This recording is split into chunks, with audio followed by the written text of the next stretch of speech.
Hello everyone and welcome to my channel. এখন আমি নেটফ্লিক্সে এসেছে হীরামান্ডি, সঞ্জয় লীলা ভনসালীর পরিচালনায় এই ওয়েব সিরিজটা নিয়ে কথা বলবো। 8টা এপিসোড আছে এবং প্রত্যেকটা এপিসোডের ডিউরেশন প্রায় 1 ঘন্টা। তো একটা বিশাল বড় একটা ওয়েব সিরিজ। তো এই সিরিজটা আমার কেমন লাগলো, প্রথমে আমি বলে দিই যে এটা একটা পিরিয়ডিক ড্রামা। এই সিরিজটার ড্রামাটা, যে ধরনের ড্রামা দেখানো হয়েছে, এটা পিরিয়ডিক ড্রামা। 1920 থেকে দেশ স্বাধীন হওয়ার আগে পর্যন্ত, মানে মানে কুইট ইন্ডিয়া মুভমেন্ট এইরকম ধরনের যখন সিচুয়েশন তৈরি হয়েছিল ভারতবর্ষে, সেই সময়টা দেখানো হয়েছে। প্রথম হচ্ছে এই টাইম পিরিয়ডটা। দ্বিতীয় হচ্ছে সেই সময় লাহোরে হীরামান্ডি বলে যে বাজার ছিল, সেখানে যে ব্রথেল কোয়ার্টার ছিল, তাওয়ায়েফ যাদেরকে আমরা বলি, তো তাদের জীবনযাপন কেমন ছিল, তারা কিভাবে নিজেদের এই তাওয়ায়েফদের পজিশন কেমন ছিল, এবং তাদের যে ইন্টারনাল পলিটিক্স, সেই পলিটিক্সটাও কিন্তু এখানে সুন্দরভাবে তুলে ধরা হয়েছে। এবং একজন মানে তাওয়ায়েফদের তো একজন কেউ হেড তো থাকতোই। এখানে যেমন আমরা মনীষা কৈরালাকে দেখেছি, তো সেখান থেকে তার পরবর্তীতে কে আসবে, তার পরবর্তীতে কে আসবে, মানে এইটা নিয়ে একটা ফাইট যেন চলতে থাকে। মানে কোনো একটা জায়গা নেওয়ার, মানে দখল নেওয়ার যে মানে প্রচেষ্টা, সেটা একটা ছোট্ট একটা কোর্টরুম ড্রামা আছে সেটা। তারপর তার মধ্যে তো প্রেম, ভালোবাসা, এসব জিনিসগুলো তো আছেই, এবং তার পরিণতি কি সেটাও এখানে দেখানো হয়েছে। এবং সবার শেষে যেটা দেখানো হয়েছে, মানে শেষে মানে এই এতগুলো সাবপ্লটের মধ্যেও যেটাকে এস্টাবলিশ করা হয়েছে, সেটা হচ্ছে এই দেশ স্বাধীনতা সংগ্রামে এই তাওয়ায়েফদের ভূমিকাটা কিরকম ছিল স্বাধীনতা সংগ্রামে, এই সমস্ত জিনিস নিয়ে হচ্ছে হীরামান্ডি। তো প্রথমে আমি এর কিছু পজিটিভ দিকগুলো বলে দিই। প্রথম কথা হচ্ছে ক্যামেরার কাজ দারুণ। সেট, প্রত্যেকটা সেট, এক একটা সেট এক একটার থেকে ভালো, মানে অসাধারণ সেট, মানে এটার কোনো তুলনা চলে না কারোর সঙ্গে।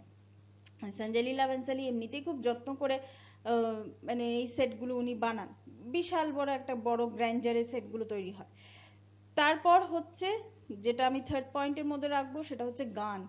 এখানে তাবায়েফ মানে মুজরা আছে, মেহফিল আছে, সেখানে যে গানগুলো হয়েছে, সে গান, সে এইখানে মানে গানগুলো এত সুন্দর হয়েছে। মানে সেই সময়টাকে দেখুন, গানেরও তো মানে ভেরিয়েশন হয়েছে। 1920 সালের সময়টা, বা দেশ স্বাধীন হওয়ার আগের সময়টা, বা 40s টাইমটা যদি আমরা বলি, তো সেই সময় থেকেও তো এই সময় গজল, যেগুলো তাবায়েফরা মূলত কি করতেন, তারা মূলত কথক ডান্স আর গজলের ওপর, তারা গজল, ঠুমরি, এইসবের ওপর তারা জোর দিতেন। তো সেই সময় যে জিনিসগুলো হতো, সেই জিনিসগুলোকেই এখানে সঞ্জয় লীলা ভনসালী কিন্তু এখানে দেখিয়েছেন, যে জিনিসটা কিন্তু সত্যি প্রশংসনীয়। এবং সেই সময়টা থেকে আস্তে আস্তে যখন সময় এগোচ্ছে, মানুষের মধ্যে কি কিভাবে, মানে এই তাওয়ায়েফদের, এই যেটাকে আমরা কোঠা বলি, এই কোঠার মধ্যে কি কিরকম ধরনের ভেরিয়েশন হচ্ছে, ইংরেজরা এখানে কি ভূমিকা পালন করছে, সেটাও কিন্তু একটা ব্যাপার। এই যে নবাব, নবাবদেরকে এই ইংরেজ আর হীরামান্ডির যারা তাওয়ায়েফ ছিল, আজকে হীরামান্ডির তাওয়ায়েফ হলেও কিন্তু তারা কিন্তু যথেষ্ট শক্তিশালী, অর্থ অর্থবান তারা ছিল, মানে প্রচুর তাদের অর্থ থাকতো। তো সেই অর্থযুক্ত মানুষরা এই নবাবদেরকে নিয়ে, ইংরেজ আর তাদের মধ্যে যে একটা টাসল চলছে, সেটাও কিন্তু এখানে দেখানো হয়েছে। এরপর যদি চলে আসি আমি অভিনয়ের কথায়, অভিনয়ের কথা, মনীষা কৈরালা অসম। মনীষা কৈরালা প্রথম থেকে শেষ অবধি একই রেঞ্জে, একই স্পিরিটে তিনি অভিনয় করে গেছেন। রিচা চাড্ডা কম সময় ছিলেন কিন্তু ভালো ছিলেন। এখানে মনীষা কৈরালার মেয়ের নামটা আমার এই মুহূর্তে মনে পড়ছে না, তার অভিনয়টা আমার একটু স্টিফ মনে হয়েছে, যতটা আর কি ফ্লারিশ করা উচিত ছিল ততটা নয়। তার যে প্রেমিকের চরিত্রে যিনি অভিনয় করেছেন, তিনি, তাকে আমার ভালো লেগেছে। সোনাক্ষী সিনহা, কিছু কিছু সিন আছে যেন ছাপিয়ে চলে গেছে সোনাক্ষী সিনহা। তো এছাড়াও আদার্স যারা যারা ছিলেন এখানে, তাদেরকে ভালো লেগেছে। পুরুষ চরিত্র যেগুলো ছিল, সেইগুলোকে আমার খুব দুর্বল মনে হয়েছে। এই যে ফারদিন খান, শেখা সুমন, ফারদিন খানের চরিত্রটার তো আমি কোনো ক্লোজারই দেখতে পেলাম না। শেখা সুমন, আরো যারা যারা সব ছিলেন, তাদের চরিত্রগুলোর ক্লোজার কোথায়? এখানে স্বাধীনতা সংগ্রামের একটা পোর্শন দেখানো হয়েছে, স্বাধীনতা সংগ্রামী যারা তাদেরকে তো আরো বেশি করে এস্টাবলিশ করা দরকার ছিল। আজকে হীরামান্ডির ওই এত বড় এপিসোড যখন এটা হচ্ছে, আর প্রত্যেকটা এপিসোডের ডিউরেশন যখন 1 ঘন্টা করে, তাহলে তাদের ইন্টারনাল পলিটিক্সটা বেশি না দেখিয়ে এখানে স্বাধীনতা সংগ্রামে পোর্শনটা বেশি দেখালে ভালো হতো। এখানে আদিতি রাও হায়দারির কথা আমি আলাদাভাবে উল্লেখ করব।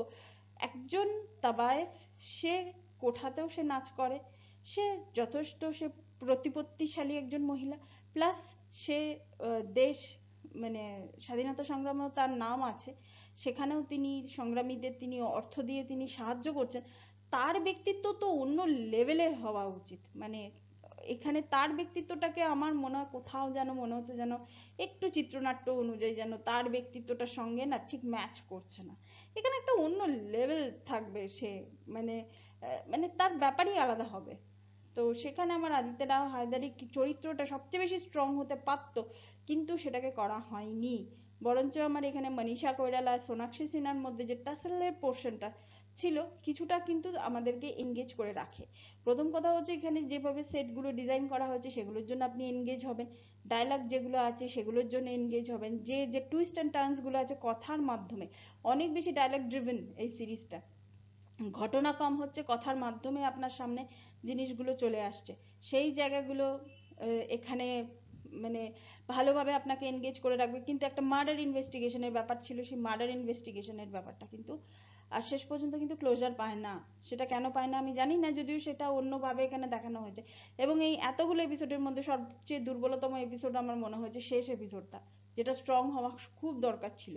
শেষ এপিসোডটাতে মনে হচ্ছে যেন সবাই হাল ছেড়ে দিচ্ছে, যারা এতদিন পর্যন্ত নিজেদের মধ্যে লড়াই করছিল, যে এত স্ট্রং হয়ে লড়াই করছিল, সেখানে লাস্ট মোমেন্টে একটা বিদেশি শক্তির কাছে তারা আস্তে আস্তে আস্তে আস্তে মানে নিজেদের হালটা ছেড়ে দিচ্ছে।